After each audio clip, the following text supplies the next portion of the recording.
Bonjour à tous, bonjour à toutes, Cyril Quad 26. Aujourd'hui, on fait un point sur les randos de la rentrée. Alors la rentrée, chez nous, ça va être plutôt le mois d'octobre parce qu'on va faire l'impasse sur les grands rendez-vous, les sorties de Quad 26.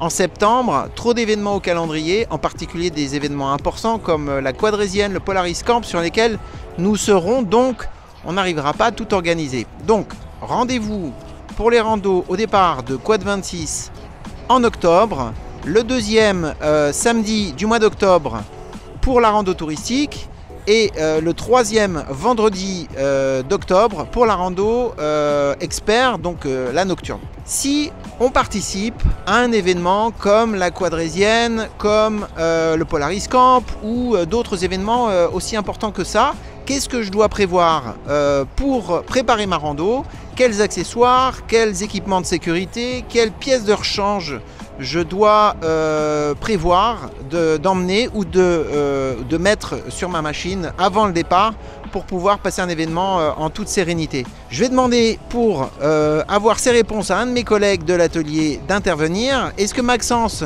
tu veux bien me donner ton avis sur la question? Voilà, donc pour ceux qui ne connaissent pas Maxence, je vous le présente, c'est l'un de nos collaborateurs de l'atelier à Quad 26. Maxence, du coup, si on part en rando avec une machine comme celle-là ou une autre, qu'est-ce que je dois prévoir avant l'événement? Qu'est-ce que je dois prévoir éventuellement pendant l'événement si j'ai une courroie qui claque, si j'ai une crevaison, Et puis après, on fera le tour plutôt des équipements à avoir. Est-ce qu'il me faut vraiment un réservoir? Est-ce qu'il n'en faut pas, etc.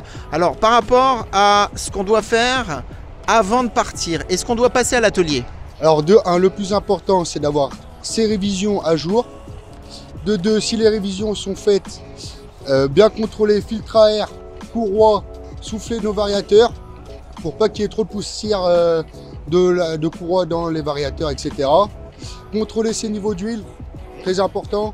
Niveau de liquide de refroidissement, bien vérifier si on n'a pas une fuite, quoi que ce soit, pour pas avoir de problème. Sa pression de pneu, une fois tout cela effectué, on est déjà pas mal. Après, nous, si on nous l'amène à l'atelier, on fera des tests plus pointueux, comme les niveaux de pont, etc. Tout ce qui est jeu. Voilà, tu contrôles des choses que le client ne regarde pas en général.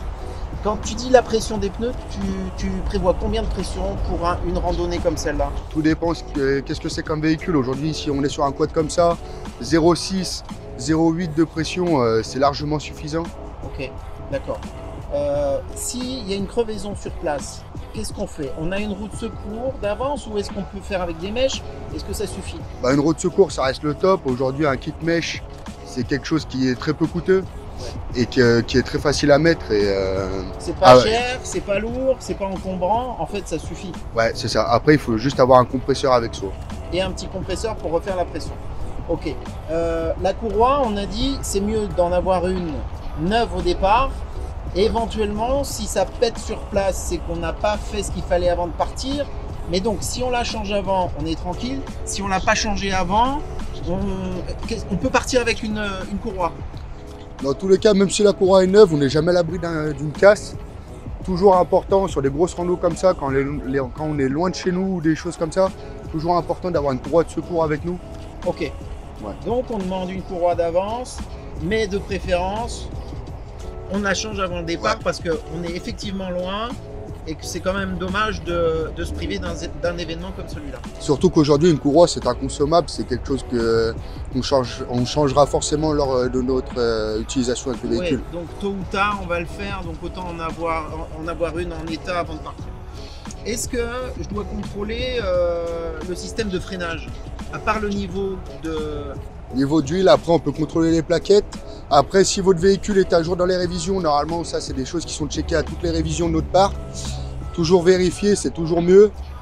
Mais sinon, après, mis à part si on trouve que la poignée est trop spongieuse ou une perte de freinage, mis à part ça, il n'y a rien à faire. Pas grand chose de plus. L'éclairage, on peut rouler dans des conditions de poussière, peut-être de pluie, peut-être ceci, cela. Est-ce que c'est nécessaire vraiment de contrôler? C'est toujours mieux de contrôler son éclairage. Surtout le plus important, les phares et les feux de stop. Sur les randos comme ça, c'est vraiment le plus important. Au moins, on fait voir qu'on est là et ceux qui sont derrière, ils voient qu'on ralentit ou des choses comme ça. Ok, donc en résumé, on passe à la concession pour faire une révision. À l'occasion de cette révision, si c'est possible, on remplace la courroie en prévention et on ne se cache pas d'en prendre une d'avance parce que comme on est loin de chez soi et qu'une courroie c'est quand même pas hyper cher, on est sûr de pouvoir participer à l'événement sans se priver. Ok, super. Au niveau des équipements requis pour ce genre d'événement, alors en général l'organisateur fixe un petit peu le cahier des charges et là je vois qu'il y a un réservoir additionnel. Ça peut être une idée d'avoir un petit réservoir de 3, 5 ou 10 litres de carburant, j'imagine. Une petite jerrycan comme ça additionnelle, ça prend pas de place, c'est toujours utile. Super.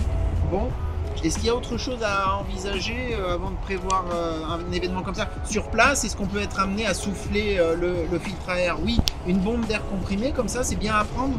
Défaire le filtre, souffler bombe d'air comprimé, non, pas forcément. Pas à la limite, oui, pour gonfler les pneus, mais aujourd'hui, il faut vraiment un vrai compresseur avec une vraie soufflette pour pouvoir souffler le filtre à air. D'accord. Parce que une bonbonne, je pense pas que ça suffirait. C'est pas très efficace. Bon. Donc, idéalement, il faut avoir ou des copains qui ont un petit camion, ou des amis quadeurs qui ont un petit compresseur, et puis... Le filtre à air, aujourd'hui, il est équipé d'une chaussette. Du coup, si on le souffle bien, on nettoie bien la chaussette avant la rando, il n'y a pas de raison pour que de le laver pendant la rando. On peut le rentrer une fois qu'on est rentré chez nous. En particulier sur un Polaris, hein. Il y a une chaussette qui vient par-dessus le filtre et qui va pré-filtrer. Et donc là, tu dis qu'il suffit de la secouer. Pas besoin d'y bricoler quand on est sur le terrain, hein. Vraiment besoin d'y laver quand on rentre. Mais quand on est sur la rando, pas besoin. A priori, pas besoin. Ben voilà, donc on est prêt pour partir sur à part vraiment si on est vraiment sur de la poussière, mais... Ouais, le camp, la quadrésienne, soit il pleut et c'est gras, soit c'est très très poussiéreux. Donc à mon avis c'est à contrôler, mais voilà, c'est pas forcément indispensable. Ben, je crois qu'on a fait le tour. De toute façon, une grosse panne, ben, ça veut dire une grosse réparation, donc retour à la concession ou bien se priver de l'événement. Si on peut vous rendre service pour préparer ces événements, vous n'hésitez pas à nous appeler dans les concessions. Merci Maxence, merci beaucoup. Du groupe Quad Action à Marcilleul, Quad 38 à Courtenay, Quad 26 à Étoile-sur-Rhône. À Étoile-sur-Rhône, on est là, Maxence, Romain qui tient la caméra, Julie et moi au 04 28 70 70 10 pour prendre vos rendez-vous en prévision de ces événements qui, je le rappelle, le Polaris Camp aura lieu les 21 et 22, je crois, du mois de septembre. On se retrouve pour une autre vidéo très vite. D'ici là, bonne rando. Nous, au départ de Quad 26, ce sera en octobre. D'ici là, bonne balade et prenez rendez-vous pour les entretiens de vos véhicules. Que ce soit pour ces événements-là ou pour d'autres, c'est quand même super important. Bye bye!